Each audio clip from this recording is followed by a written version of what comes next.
Olá, turmas do 7º ano da Escola Municipal Edgar Torres. Sejam bem-vindos a mais uma aula de língua portuguesa com o professor Ricardo Paes. Como é que vocês estão? Tudo bem com vocês? Desejo que estejam todos bem, que estejam com saúde, para que possamos desfrutar de mais uma semana de aula e de muito aprendizado. Antes de dar início à nossa aula e de falar a respeito do tema da nossa aula, eu gostaria de agradecer mais uma vez e parabenizar os alunos e as alunas que estão dedicando seu tempo a esse aprendizado à distância. Certo? Sabemos o quanto é difícil, mas só com determinação, com muito esforço, é que vamos conquistar os nossos objetivos. Semana passada eu recebi os vídeos com a leitura do conto fantástico O Cavalo Imaginário. Ficaram ótimas. Eu vou, como eu expliquei a vocês, fazer um clipe, reunir essas leituras e em breve eu enviarei para que vocês observem como ficou a leitura. Porque à medida que nós observamos a maneira que o colega se expressa, a maneira que o colega faz uma leitura, eu também aprendo com o que eu faço e aprendo com o que o outro me proporciona. Tudo bem?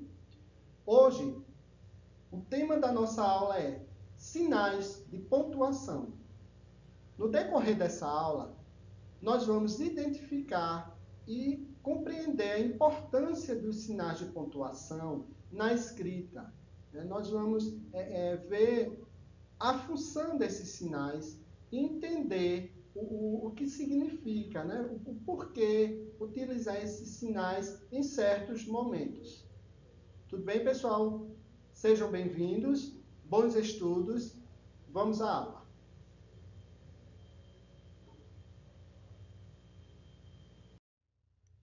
Na aula de hoje, você irá aprender a pontuar adequadamente os textos, considerando os efeitos de sentido pretendidos. Isto é, no decorrer dessa aula, você vai aprender a empregar os sinais de pontuação de acordo com as possibilidades de cada gênero, compreendendo a função nos textos de acordo com a intencionalidade discursiva e a relação entre as partes do texto. O que é isso? Nós vamos observar que a pontuação ela traz essa questão dos efeitos de sentido, a intencionalidade, o que é que o autor pretende passar com aquele texto. Então, de acordo com essa intenção, ele tem que fazer uma pontuação adequada. Da mesma forma, essa relação entre as partes, que aí envolve a coesão, que é a ligação entre as partes de um texto. Tudo bem, pessoal? Os sinais de pontuação usados na linguagem escrita servem para estruturar as frases, representar pausas, destaques, entonações e transmissão de sentidos e intenções existentes na linguagem oral, marcando o ritmo de um texto. Eles são empregados de acordo com as necessidades de expressão dos escritores. Confere à linguagem escrita uma maior clareza, coesão e coerência textual, de forma a esclarecer sentidos ambíguos e promover a fácil leitura e compreensão do texto escrito. Então, por exemplo, ao observar um diálogo entre as pessoas, percebemos que elas utilizam gestos e pausas para expressar suas ideias. Mas na escrita ou na leitura dos diálogos, os gestos, as pausas e a fala dos personagens são representados de outra maneira. Que maneira é essa? Pelos sinais de pontuação. E cada um tem uma função diferente. E é isso que nós vamos compreender no decorrer dessa aula. É claro que esse assunto, esse tema sobre os sinais de pontuação, nós veremos sempre, desde o início dos nossos estudos, né? Mas a cada momento precisamos identificar a função deles no texto. Tudo bem? Vamos acompanhar agora as explicações sobre a função de cada sinal de pontuação. É claro que você não vai decorar essas informações, mas vamos observando a importância, né, o significado de cada um sinal na frase, né, no texto. Ponto final é a conclusão do período. Ele indica o final de uma frase declarativa ou imperativa. Então, nós temos aí frase declarativa, que pode ser afirmativa ou negativa. Da mesma forma, nós temos as frases imperativas, que podem ser sinalizadas pelo ponto final. Que frases são essas? São aquelas frases que estão dando orientação, né, fazendo um pedido. São as frases imperativas. O ponto também é usado para compor abreviações de palavras. Então, observe aí nos exemplos essas abreviações. Ponto de interrogação. Usado no final de uma frase ou oração para indicar uma pergunta direta. Então, vocês sempre acompanhem os exemplos. Eu não vou ficar repetindo eles, mas fiquem atentos a esses exemplos. Nós temos também a questão das perguntas indiretas. Como aí temos, gostaria de saber quem estará na festa. Então, nesse caso, não é utilizado o ponto de interrogação. Quem nunca ouviu as expressões por quê, onde, quando, quem, o que, como? Essas expressões, elas podem aparecer como perguntas ou dúvidas, indicando que aguardamos uma resposta. Exemplo, se eu digo, isso realmente aconteceu? Ela pode suscitar uma dúvida. Então, quando encontramos uma pessoa que conhecemos, fazemos um cumprimento, não é isso? Que normalmente é uma pergunta. Essas são as formas educadas de tratarmos as outras pessoas. Por exemplo, quando eu digo, olá, tudo bem? Como vai você? Então, observe que nós temos aí frases interrogativas, porque eu estou fazendo, ao mesmo tempo que eu cumprimento, que eu cumprimento uma pessoa, eu faço uma pergunta. Ponto de exclamação. É usado após interjeição, ou depois de frases que expressam entusiasmo, surpresa, súplica, ordem, espanto, admiração, desejo, entre tantas outras. E interjeição, vocês sabem o que significa? São as palavras ou locuções que denotam emoções. É muito utilizada, você encontra bastante nas tirinhas, nas histórias em quadrinhos. Temos agora a vírgula. A vírgula, eu poderia até dizer que é um caso à parte em se tratando dos sinais de pontuação. Por quê? Porque, na realidade, ela apresenta inúmeras possibilidades, inúmeras funções. Então, vocês poderão até se perguntar, professor, alguns termos aí eu não vi ou eu não lembro. Mas fiquem tranquilos, porque isso aí nós veremos, teremos outras oportunidades para estudar com mais detalhe cada termo desses. Eu quero apenas que vocês observem a função da vírgula, em alguns casos, entre outros. Além desses, nós temos outros. Então, a vírgula ela serve para separar o vocativo, para separar o aposto, para separar termos da mesma função sintática, para separar palavras ou expressões que retificam algo que já foi dito, para separar orações explicativas, para separar orações coordenadas assindéticas, nas datas, para separar o nome da localidade. Depois do sim e do não, usados como resposta no início da frase. Temos outras também, outras possibilidades no uso da vírgula, outras funções.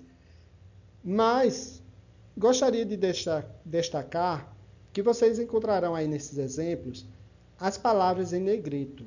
Justamente essas palavras em negrito, ela é um destaque daquela expressão, que vocês verão no decorrer, né, de cada ponto desse. Tudo bem? Ponto e vírgula. Indica uma pausa maior que a vírgula e menor que o ponto.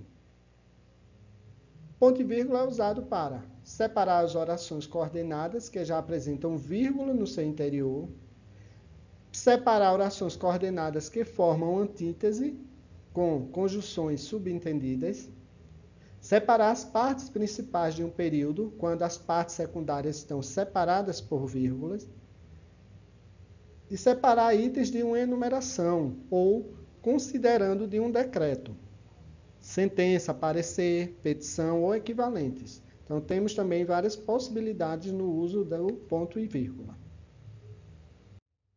2 pontos. Servem para quebrar a melodia. Suspensão da voz numa frase não concluída. Usados antes de uma explicação, para anunciar uma citação, antes de uma enumeração e para anunciar a fala do personagem em um diálogo. Então, nós temos também aí alguns exemplos do uso, né, e da função dos pontos, dos 2 pontos. Reticências. São usadas para indicar continuidade da fala, interrupção ou suspensão de pensamento. Para representar na escrita hesitações comuns da língua falada. E ainda, para indicar que parte de uma citação foi omitida. Então, observe sempre cada exemplo, né, dessas informações. As aspas. Elas são empregadas antes e depois de uma citação de texto de outrem, seja palavra, oração ou trecho, para dar destaque a uma palavra ou expressão, para destacar palavras que representam estrangeirismo, vulgarismo, ironia, e na representação de nomes de livros e algumas legendas.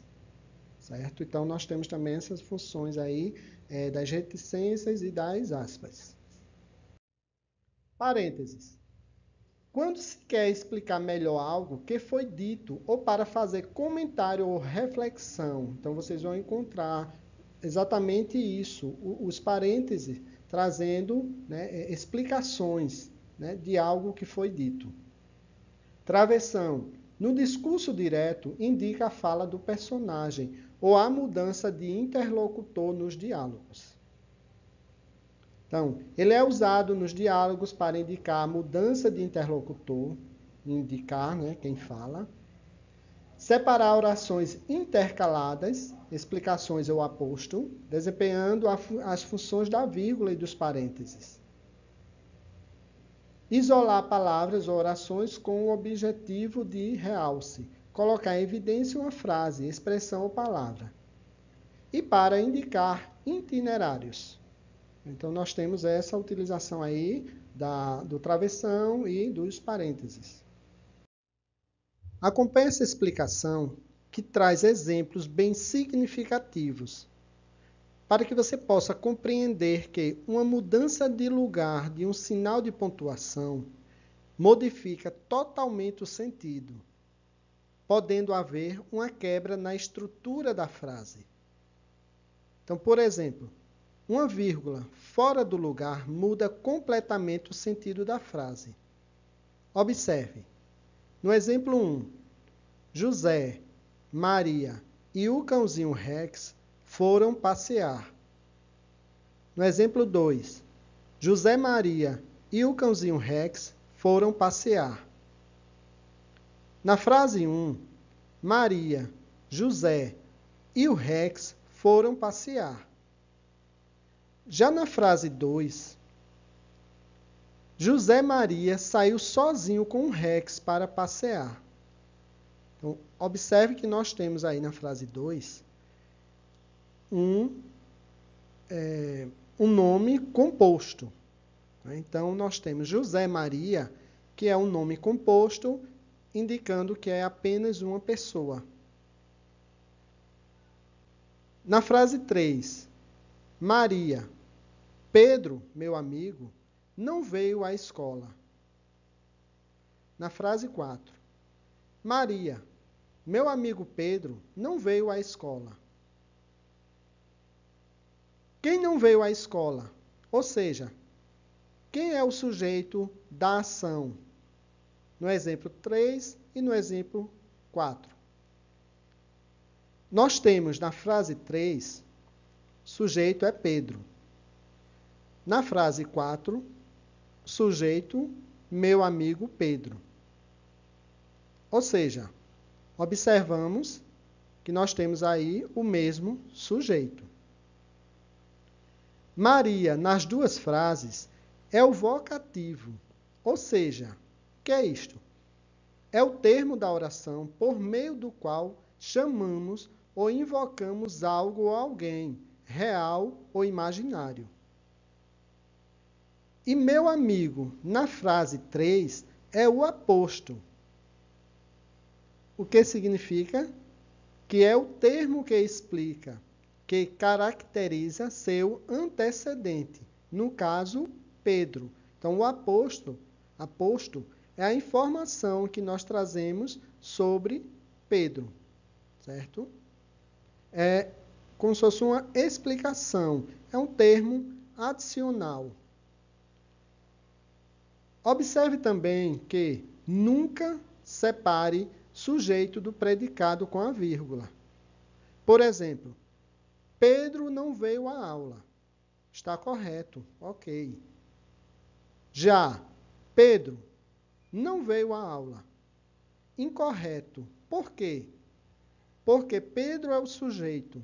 Não veio à aula é o predicado.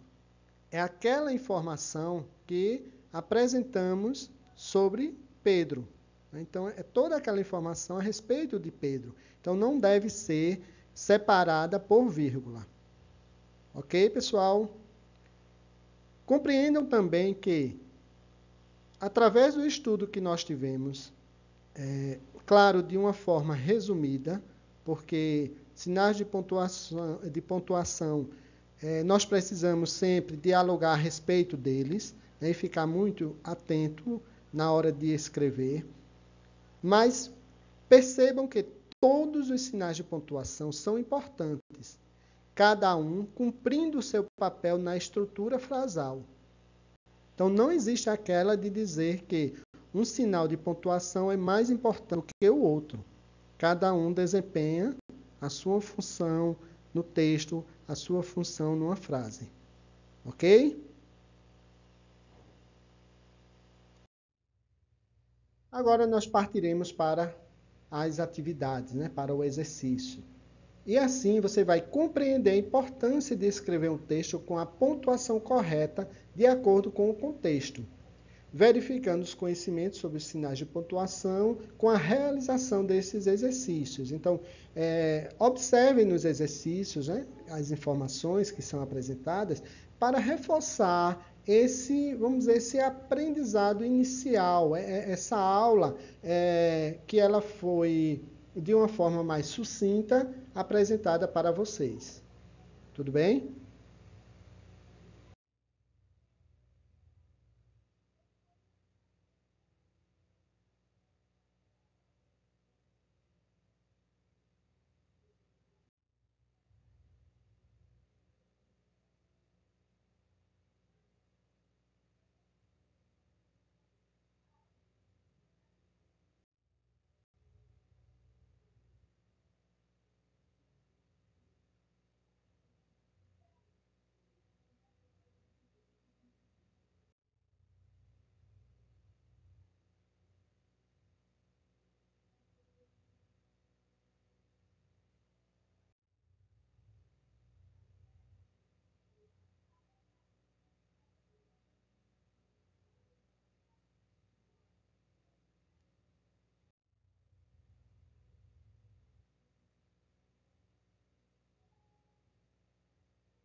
Bom, finalizando, deixo essa mensagem. Pontuar é muito mais do que fazer pausas. O emprego inadequado de um sinal de pontuação pode não só prejudicar, mas até alterar o sentido da linguagem escrita. Através da pontuação, podemos nos aproximar das entonações próprias da linguagem falada. Sem esse recurso, as duplicidades de sentido podem surgir.